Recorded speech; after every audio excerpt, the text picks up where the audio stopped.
कि बिहार पुलिस की जो वैकेंसी आ चुकी है, एक बहुत बड़ा सुनहरा मौका है आप सबके सामने। आप देख सकते हैं जैसे कि एक बहुत बड़ा नंबर जिसका है 21,391 जो कुल पद हैं बिहार पुलिस के लिए। आप देखो बिहार पुलिस में सिपाही भर्ती जो अनाउंस हो चुका है, उसके सारे मतलब सारी चीजों के बारे में हम बात करेंगे कि क्या उसकी योग्यता क्या होगी, उसकी आय क्या है, मतलब आयु एज क्या है, उसके पाठ्यक्रम क्या है, जो सिलेबस है वो क्या है, उसका वेतन सैलरी क्या है, एग्जाम डिटेल्स। अगर हम एग्जाम डिटेल्स के बारे में बात करें, यही मोस्ट इंपॉर्टेंट है कि कैसे जो है एग्जाम होगा, किस तरीके से एग्जाम लिया जाएगा। और सबसे पहली चीज आपके सामने एक बहुत बड़ा मौका है कि आप चाहेंगे तो इसी बार की जो वैकेंसी है, एक बहुत बड़ा नंबर है, इस बार वर्दी हमारी होके रहेगी, आप सबकी होके रहेगी। बस आपको क्या करना है कि जैसे मैं आपको समझा रहा हूं, जैसे मैं बता रहा हूं, वो चीज आपको समझना है। और आखिर में मैं बताऊंगा कि अगर ये जो चीजें हैं जो आपको मैं बताऊंगा, और क्या कहां से मिलेगा, कैसे आपको काम करना है, इन सारी चीजों के बारे में बात करेंगे। सबसे पहले अगर मैं बात करूं कि इस बिहार पुलिस के अंदर जो 21,391 एक बहुत बड़ा नंबर है, जो कुल पद है, उस कुल पद को मैं ये बताना चाहूंगा कि केंद्रीय चयन जो है परिषद है, उसके तरीके से लिया जाएगा। ये एक बोर्ड होता है जिसे सेंट्रल सिलेक्शन बोर्ड भी कहा जाता है, और उसी के द्वारा जो है बिहार पुलिस का इस बार पेपर वगैरह जो भी है सब कुछ कराया जाएगा। चलिए एक एक करके हम बात करेंगे। सबसे पहले आप देखें कि आपके सामने ये जो बहुत बड़ा नंबर है, जो बहुत बड़ा नंबर जिसके बारे में मैं आपको बताया, 21,391 टोटल पोस्ट है। ये जो है 21,391 जो आपको इस बार मिलेगा, मतलब आप समझ सकते हैं कि एक बहुत बड़ा नंबर है कि जो कि देखने को हमारे जो सामने जो मिला है। अगर मैं बात करूं इसके जो फॉर्म भरने की जो तिथि है वो है 20/6/2023, यानी जिसका मतलब ये हुआ कि 20/6/2023, 20 जून 2023 से आवेदन करने का जो लिंक है वो स्टार्ट हो जाएगा। आप वो डेट जो है आप देख सकते हैं। याद रखना कि आप जितना पहले करेंगे उतना आपके लिए बेहतर होगा। तो ये मत इंतजार करिए कि सर आप जैसे कि बता रहे हैं कि ये जो 20/6/2023 से समाप्ति की तिथि है, एंडिंग डेट जो है वो है 20/7/2023, लगभग एक महीना, पूरा का पूरा महीना मिल रहा है। तो आप ये ना इंतजार करें कि अभी तो ये शुरुआत हुआ है, हम बाद में भरेंगे या कुछ दिन के बाद करेंगे। आप जितना जल्द से जल्द है इस फॉर्म को भरिए और लग जाइए अपने इस वर्दी को पाने की तरफ।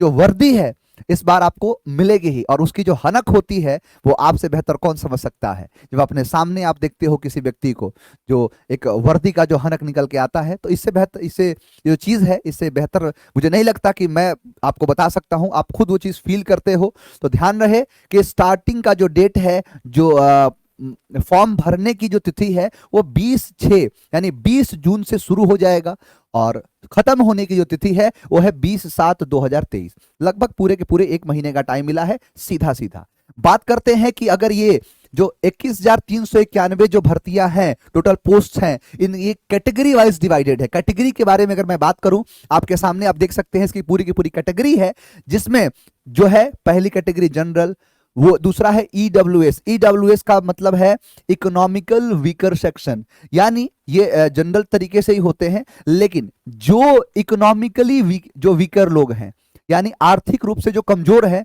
उनके लिए है ये। तो अगर मैं बात करूं जनरल की सीट यानी टोटल जो पोस्ट है वो है 8,556।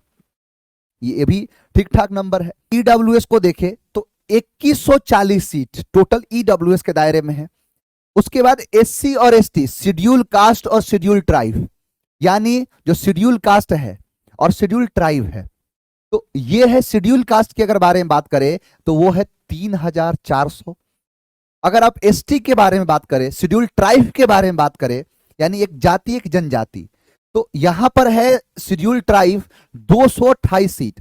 अगर हम ईबीसी, जिसका मतलब है इकोनॉमिकल बैकवर्ड क्लास, जो इकोनॉमिकली जो व्यक्ति जो बैकवर्ड क्लास में है, उनके बारे में बात कर रहा है कि 3,842। आप कहीं ना कहीं देखो ईडब्ल्यूएस और ईबीसी, तो ये कहीं ना कहीं थोड़ा सा है। तो ईबीसी में 3,842 सीट मिली है, तो पोस्ट में इसमें है, यहां पर 3,842 सीट मिल रही है। बैकवर्ड क्लास की अगर बात करें हम, तो बैकवर्ड क्लास में भी ठीक ठाक सीट दिया है 2570। और यहां पर बैकवर्ड क्लास में आप देखो तो, अगर बैकवर्ड क्लास की बात करें तो 2570 और 650 दोनों मिला के है, लेकिन अलग से बैकवर्ड क्लास की जो फीमेल हैं, जो महिलाएं हैं, उनके लिए अलग से सीट दिया है 655। ये है 655 सीट। और कहीं ना कहीं ये इस चीज को बाइफरकेट किया है कि अगर जितने लोग जिसमें आप आ रहे हैं उसी में आपको लड़ाई लड़नी है, उसी के अंदर एक दूसरे से कॉम्पीट करना है। तो ये हो गई पूरी की पूरी कैटेगरी, जिसमें अलग अलग जो पोस्ट मिलेंगे और उसमें जो सीट मिल रही है ये आपके सामने है। आप ये तय कर सकते हैं कि आप किस दायरे में आते हैं, आपको कौन सा भरना चाहिए, इसमें कौन से किस सेक्शन में आपको आगे आना है।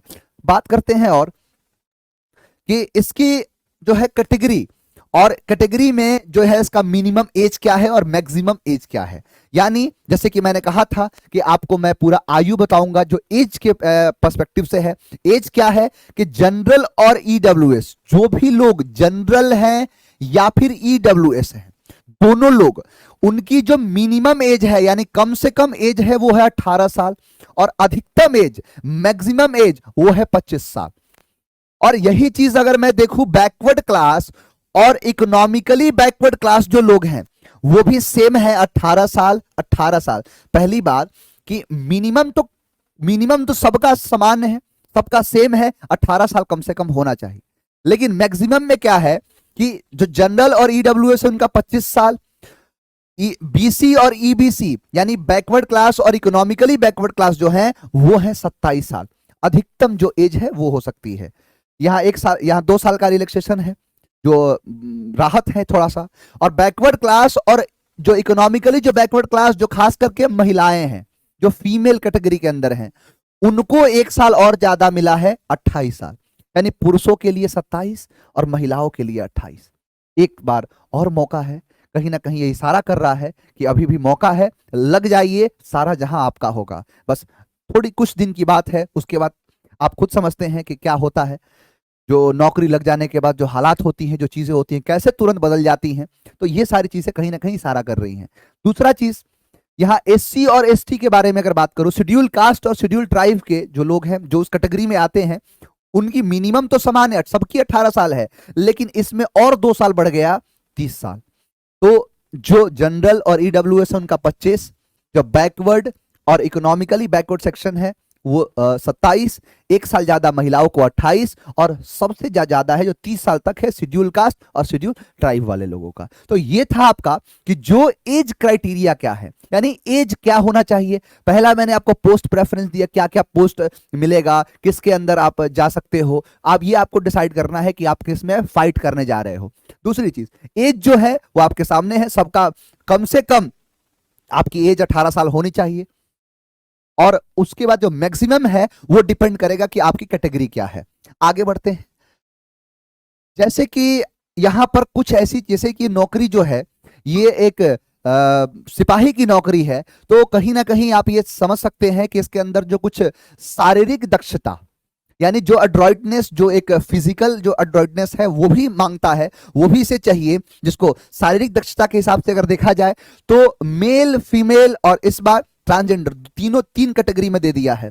अगर मेल है तो उसकी जो हाइट है वो 160 से 165 सेंटीमीटर, 160 से 165 सेंटीमीटर चाहिए, जिसका मतलब होता है लगभग 5 फीट 2 इंच और 4 इंच। तो इतना आपका कम से कम ये जो है हाइट होनी चाहिए। चेस्ट जो है वो 81 से 86 के बीच में होना चाहिए, और चेस्ट एक्सपेंशन भी देखा जाएगा। आप जैसे सीना को आपको फुला के भी दिखाना पड़ेगा, वो सेंटीमीटर के अंदर है जो दिखाएगा।